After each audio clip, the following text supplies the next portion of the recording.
Quero desejar meu cordial boa noite a todos e é muito bom estar mais uma noite para poder pregar a palavra do Senhor. Estamos pregando uma série de sermões sobre o livro de Daniel, aonde este livro nos traz várias informações e aprendemos que durante o reinado de Nabucodonosor, ele passou por uma situação meio triste, né? Ficou demente, né? Praticamente o pelo dele cresceu bastante, as unhas deles cresceram também, foi levado para o pasto, né? E lá ele se alimentava das ervas também. Isso tudo foi uma profecia, foi uma providência divina, até mesmo para salvar a Nabucodonosor, certo? Isso está no capítulo 4 de Daniel.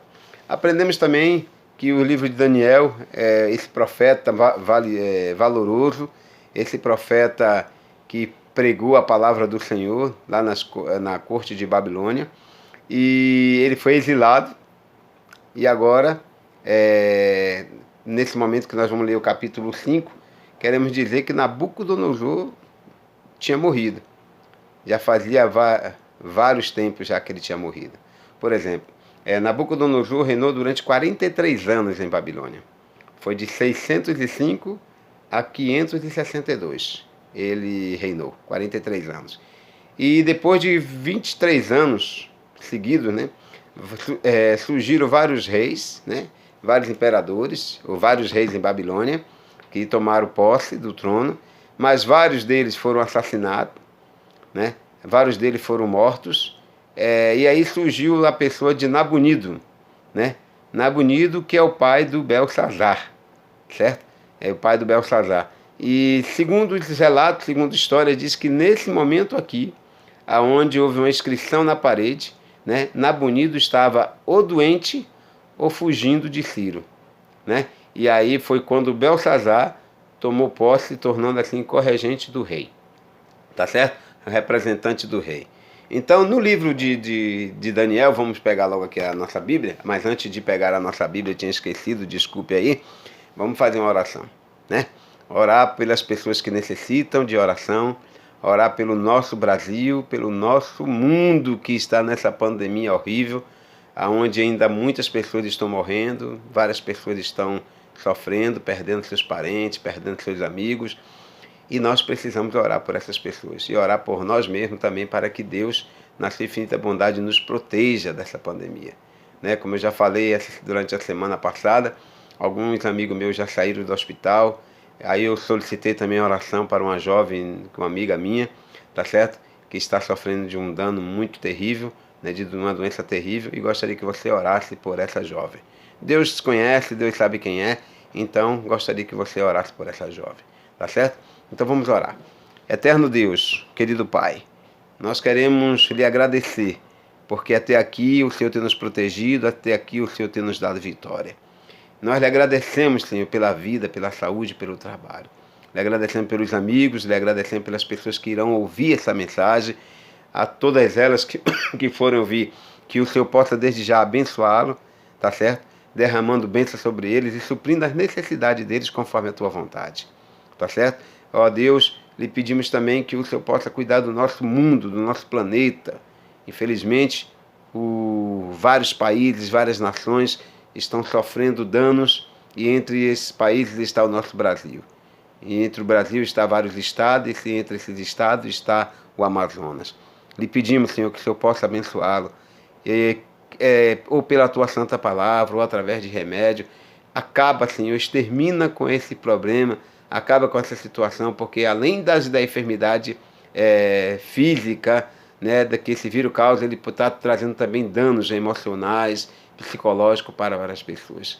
Tenha misericórdia, Senhor, de nós. Em nome de Jesus. Amém e amém.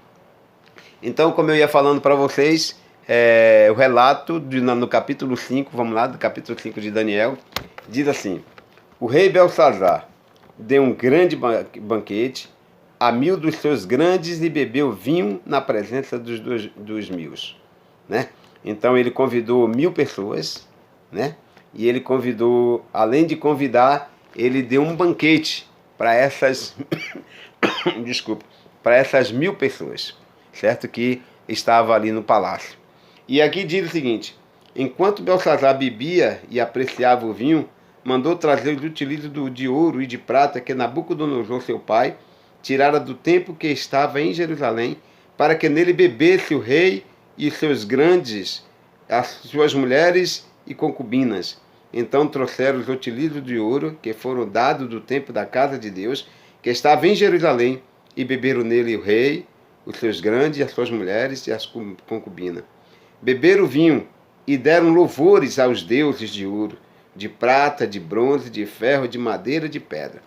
Eu quero informar para vocês que não haveria nada de errado se Belsazar tivesse feito uma festa para 1.000 ou 2.000 pessoas. Nada de errado. Porque, afinal de contas, ele estava como rei. E certamente ele tinha tudo na sua mão. Certo? O dinheiro, a fama, a fortuna. E certamente ele estava querendo fazer nome para que, se o pai deles, Nabonido, chegasse a morrer, certamente ele já era o rei. Certo? Então, o que acontece? Aonde está o erro de Nabonido? De Belsazar, desculpa. Onde está o erro de Belsazar? O erro está em pegar as coisas sagradas, que era que pertencia ao templo de Jerusalém, que Nabucodonosor tinha tirado de lá em 605, nas 3 viagens que Nabucodonosor fez a Jerusalém, aonde pegou Jeoaquim, ele aprisionou a Joaquim, matou a Joaquim, depois veio Joaquim, né, que é o filho de Jeoaquim, e depois veio Zedequias.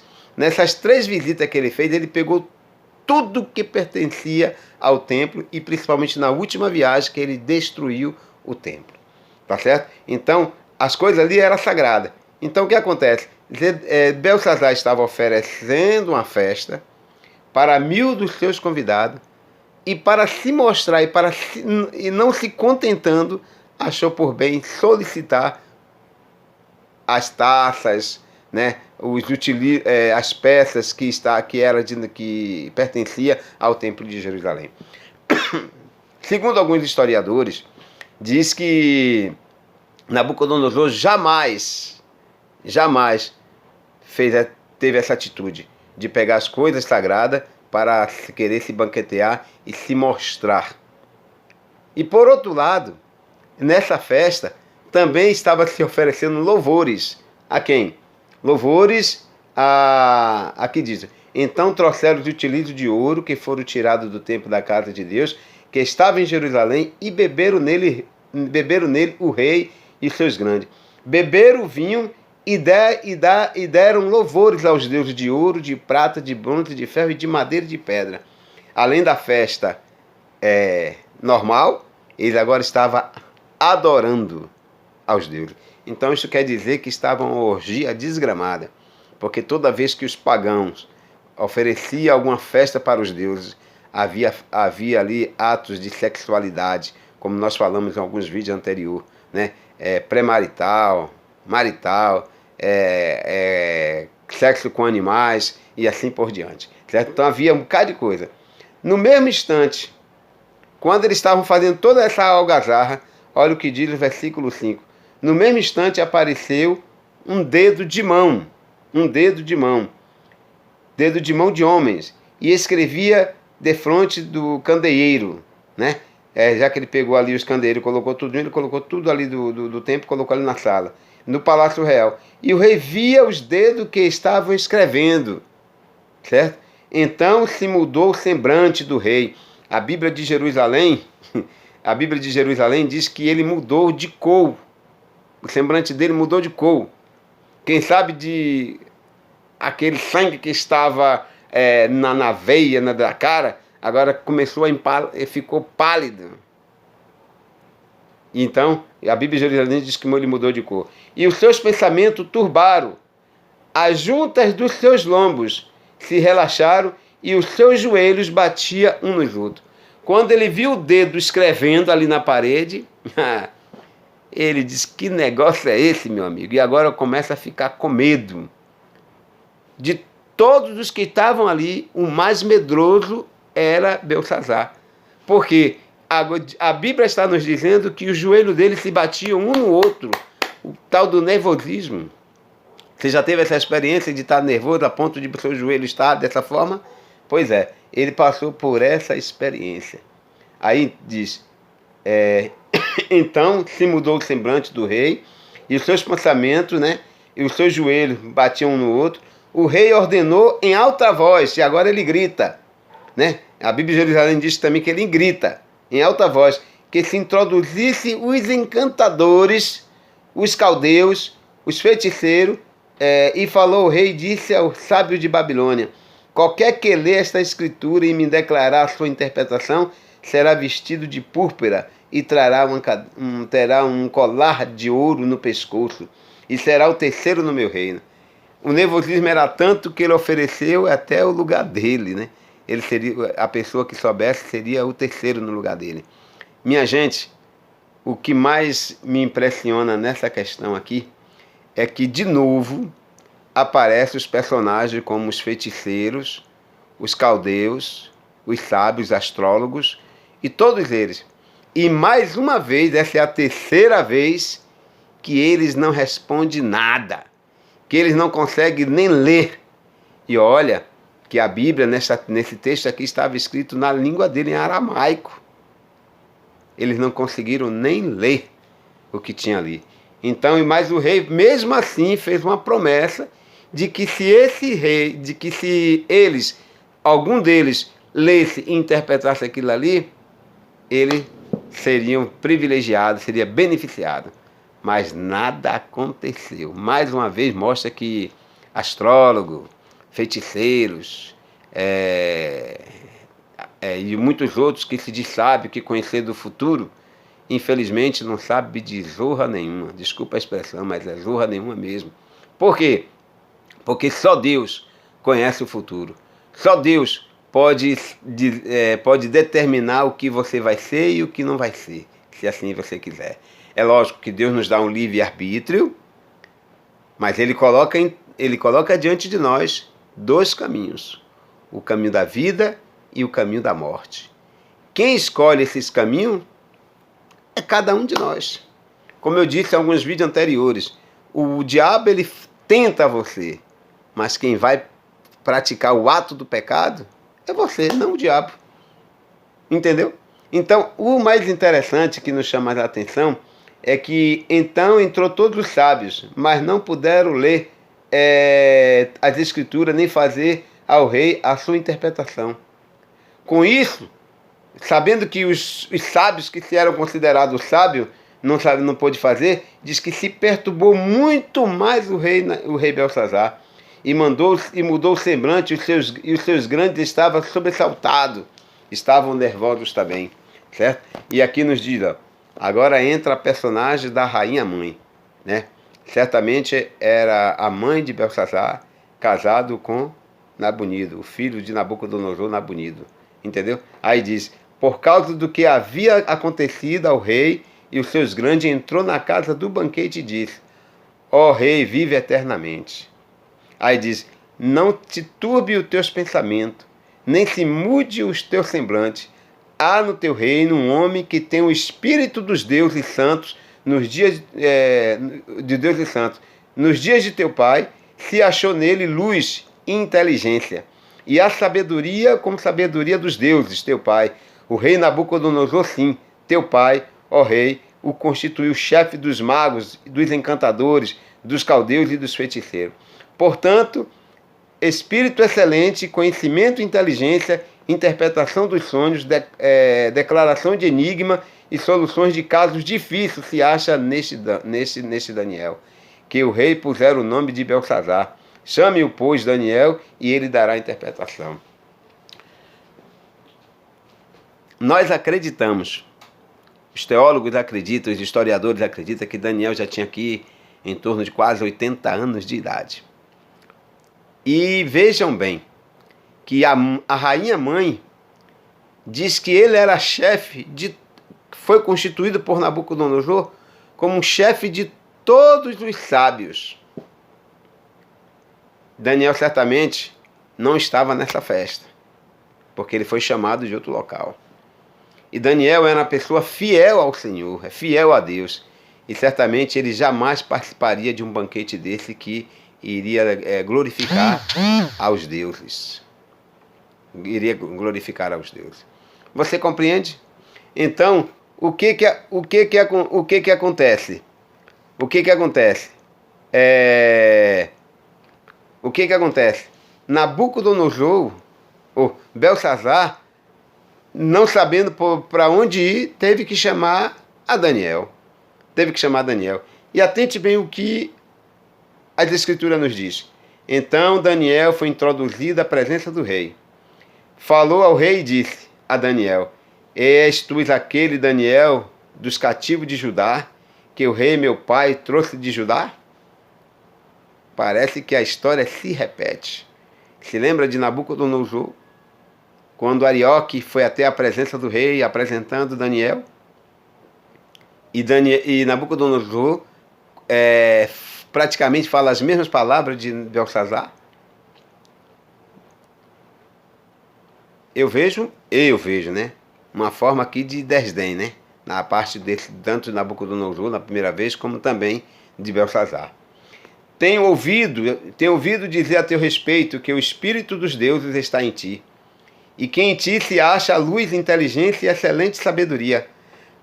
Acabam de ser introduzidos à minha presença os sábios encantadores para ler estas escrituras e me fazem saber da sua interpretação, mas não puderam dar a interpretação desta palavra. Na Bíblia de Jerusalém que eu tenho aqui, olha bem que eu tenho aqui, a Bíblia de Jerusalém, diz que Belsazar apresenta, né, a tradução aqui da de Jerusalém, diz que eles foram incapazes, incapazes de ler. Diminuiu muito os sábios de Babilônia, certo? Mas não puderam dar a interpretação destas palavras. Eu, porém, tenho ouvido dizer de ti, que pode dar interpretação e solucionar casos difíceis. Agora, se pode ler estas escrituras, faze-me saber a sua interpretação, e será vestido de púrpura, terá colar de ouro ao pescoço, e será terceiro no meu reino. Uma grande proposta, né? Hoje nós encontramos várias igrejas curando, e essas igrejas, além de curar, elas cobram por tal coisa. Quantas vezes as igrejas estão lotadas porque existem muitas pessoas doentes mentalmente e fisicamente, verdadeiramente falando. E cobrando dízimo, oferta e muito mais. Porque o dízimo e as ofertas deve ser dado sim. Mas além disso aí, é extorquir o membro. É tomar do membro. E olha, Deus, na sua infinita misericórdia, no passado tinha verdadeiros profetas, que não se comprava e nem se vendia para bajular a homens. E olha o que Daniel disse para ele. Então respondeu Daniel no versículo 17. Então respondeu Daniel e disse na presença do rei: o teu presente fique contigo e dá os teus prêmios a outros. Todavia, lerei ao rei as escrituras e lhe farei saber a interpretação. Ó rei, o rei, Deus o Altíssimo, deu a Nabucodonosor teu pai o reino e a grandeza, glória e majestade, por causa da grandeza que lhe deu. Povos, nações e homens de todas as línguas temiam diante dele. Matava quem queria e a quem queria deixar vivo, deixava. E exaltava aqueles que ele realmente queria deixar exaltado, e abatia aqueles que ele queria abater. Quando, porém, o seu coração, contando a história de Nabucodonosor, quando o seu coração se elevou e o seu espírito se tornou soberbo e arrogante, foi derribado do seu trono real e passou dele a sua glória. Foi expulso dentre os filhos dos homens, e o seu coração foi feito semelhante a dos animais, e a sua morada foi como um jumento. E deram a comer ervas como aos bois, e do orvalho do céu foi molhado o seu corpo, até que Deus o Altíssimo tem domínio sobre o reino dos homens. Até que conheceu que Deus, o Altíssimo, tem domínio sobre o reino do homem e a quem que constituiu sobre ele. Tu, Belsazar, que era seu filho, não humilhaste o teu coração, ainda quem sabia de tudo isto. Agora é hora da verdade. Nabucodonosor, o Daniel conta a história de Nabucodonosor, que já tinha morrido há 23 anos atrás. Mas certamente Belsazar, ele conheceu todos os fatos de Nabucodonosor. E fez pior do que Nabucodonosor, porque Nabucodonosor nunca teve a audácia de pegar os utilizos do templo para colocar em lugar de festas, para beberem, né, através das taças sagradas, e nem tampouco dedicar adoração aos deuses com os utilizos de Jerusalém.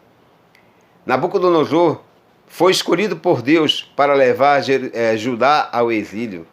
E Deus, a ponto de salvar, querendo salvar, permitiu que ele passasse por aquele processo em virtude da arrogância dele. E Belsazar sabia de tudo isto. Belsazar sabia de todos os fatos. E mesmo assim preferiu não dar ouvido. Também não é diferente conosco hoje, não é verdade? Vamos ser sinceros. Porque muitas vezes a gente vê exemplos de tantas pessoas no passado e praticamos coisas piores. Lemos muito sobre a questão dos povos judeus, povo hebreu, e a gente comete muitas coisas piores.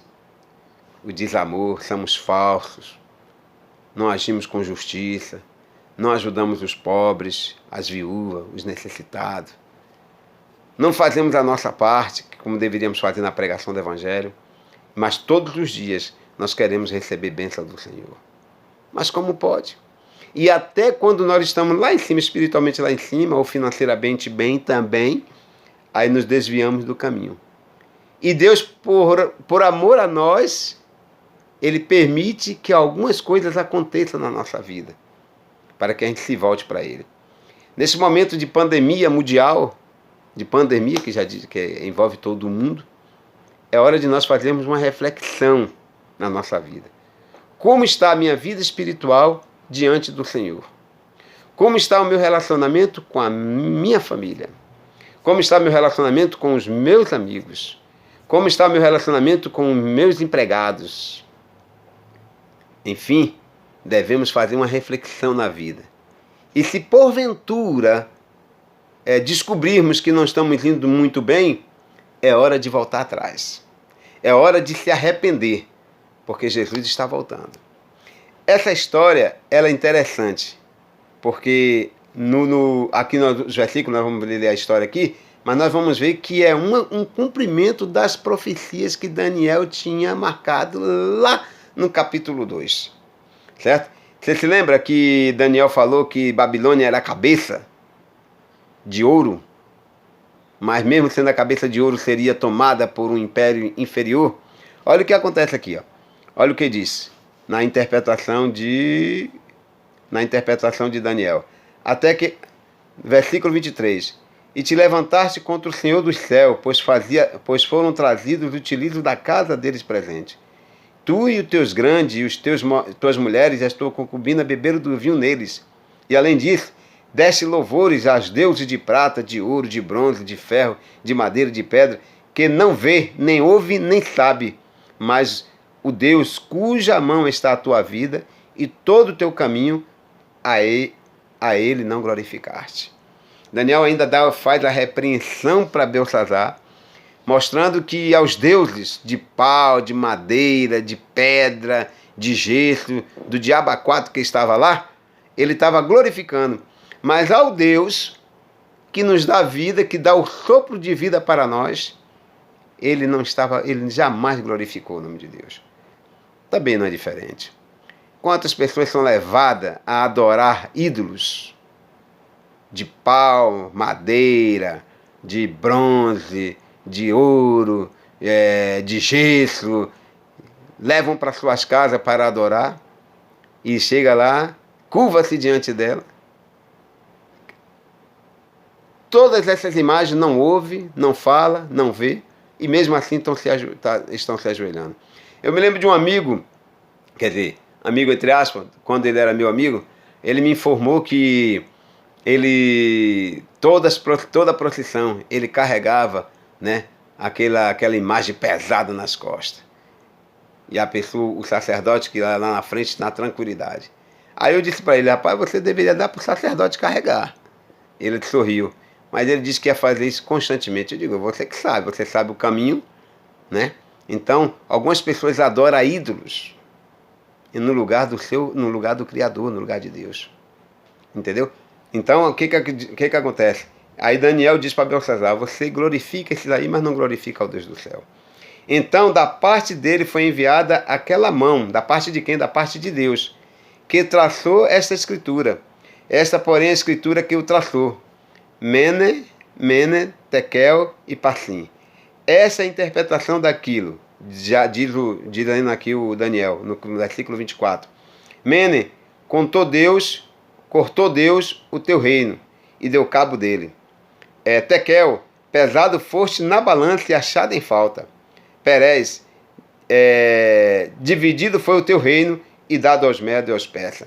Nesse exato momento que Daniel está fazendo essa leitura, né, que está fazendo essa interpretação da escrita na parede, os historiadores dizem que nesse exato momento os medos e os persas já tinham invadido o palácio. Cumpre-se aí agora uma das profecias que diz, lá no capítulo 2, que Babilônia, sendo a cabeça, seria tomada pela parte de bronze, que seria os braços e o peito, que representavam os medo-persas. Entendeu? Acredito que vocês tenham entendido, né? Porque a profecia, o qual Deus determinou, se cumpriu ao pé da letra. Demorou quantos anos? Praticamente quase 70 anos ou mais, né? Quase 70 anos ou mais para se cumprir aquela profecia que foi escrito lá em 603. E se você fizer a conta, Babilônia foi tomada em 539. Então faça a conta aí, por favor, e veja quanto tempo levou para a primeira profecia ser cumprida. Mas cumpriu-se a profecia. Então, meu amigo, tudo o que Deus fala pode até tardar, mas vai acontecer. Pode até vir outras gerações, mas vai acontecer. Tá certo? Por exemplo, em Jeremias, no capítulo 50 e 51, diz que Babilônia seria desolada. Diz que Babilônia seria um deserto. Os chacais e alguns animais tomariam conta do palácio. Mas não foi de uma hora para outra, não foi neste momento, porque o Sírio possuiu Babilônia, enfeitou Babilônia e se passou a época dele. Aí veio outros reis, que ainda continuou. Depois que Alexandre, que nós vamos contar a história de Alexandre, depois que Alexandre tomou Babilônia dos medos e do Pérsia, ainda ficou mais 10 anos morando ainda em Babilônia. Mas quando Alexandre morreu, um dos generais transformou a capital em outro território. E aí Babilônia se tornou desolada, cumprindo-se assim também a profecia bíblica. Então não brinque, porque o que Deus diz se cumpre. Pode se cumprir na minha vida, na sua vida e na vida de todos. E nós hoje estamos aguardando o retorno da volta de Jesus. Jesus muito em breve virá, porque ele prometeu. Lá em São João, capítulo 14, verso de 1 a 3, diz: não se turbe o vosso coração. Crede em Deus, crede também em mim. Na casa do meu pai há muita morada, e se assim não fora, eu não vos teria dito. Vou para a casa do meu pai preparar lugar, e assim quando eu voltar, vos levarei para mim mesmo, para que onde eu esteja, estejais vós também. É a promessa mais gloriosa que a Bíblia apresenta, é a volta de Jesus. Quando ele falou, já faz mais de 2000 anos, segundo o calendário romano. Já faz mais de 2000 anos que Jesus esteve aqui na Terra. Mas essa promessa vai ser cumprida sim. Uma das promessas que também a Bíblia apresenta, é lá em Apocalipse capítulo 18, diz que a Babilônia espiritual, terá também a sua queda. Cedo ou mais tarde, ela terá a sua queda. Vocês entendem? Então é hora de cumprir, é hora de voltar-se para o Senhor Deus. Porque essas pragas, esses terremotos, essa fome, essa desgraça que está acontecendo no nosso mundo e que poderá aumentar mais ainda, é evidência da volta de Jesus. Assim como se cumpriu-se a profecia do capítulo 2 de Daniel, que a cabeça se foi, a cabeça de ouro se foi, passou agora a dominar os medo-persas, que são os braços e o peito de bronze. E olha o que diz. Depois que Belsazar ouviu a mensagem, diz: então mandou Belsazar que vestisse Daniel de púrpura e lhe pusesse colar de ouros ao pescoço e proclamasse que passaria a ser o terceiro no governo do seu reino. Depois que ele falou isto aí, diz aqui no versículo 30, naquela mesma noite foi morto Belsazar. Você viu que o único culpado de tudo aquilo foi o próprio Belsazar, porque ele teve a oportunidade de escolha. Ele teve exemplo do avô dele, Nabucodonosor. Ele teve também exemplo do próprio pai dele, que alguns historiadores, como diz, ele caiu doente, estava na Árabe, ou ele estava sendo perseguido pelo Ciro. Vocês entendem? Que a escolha foi dele porque ele conhecia tudo. Então isso quer dizer que todas as pessoas que irão perecer na volta do Senhor terá conhecimento de tudo. Você vai ouvir essa palavra hoje e você vai ter a oportunidade de voltar-se ao Senhor. Caso você decida não voltar, a responsabilidade é sua, não é mais minha. A responsabilidade não é mais do pastor, não é mais do padre, não é mais de ninguém. A responsabilidade é sua. Deus traça o caminho, andai por ele. Ele diz: eis seja o caminho, andai por ele. Eis que te proponho 2 caminhos, a vida e a morte. Aí o conselho: escolhe, pois, a vida para que viva tu e a tua descendência. Então, você determina qual será o seu futuro, de salvação ou de perdição. Qual você vai escolher? Já pensou nisso? Que Deus tenha misericórdia de você e de mim, que a gente possa escolher o melhor caminho, que é seguir a Deus. Obrigado pela atenção, que Deus nos abençoe e amanhã teremos uma outra mensagem, tá certo? Valeu por estar nos escutando, mas não esqueça de dar o seu like, colocar lá no sininho o ok, se inscrever nesse canal e, além de tudo, propagar essa mensagem para outras pessoas, tá certo? Para que outras pessoas tenham a oportunidade de ouvir também e, quem sabe, tomar uma decisão ao lado de Jesus, tá certo? Que Deus nos abençoe. Vamos orar? Eterno Deus, nós lhe agradecemos pela essa oportunidade que tivemos de propagar o teu evangelho.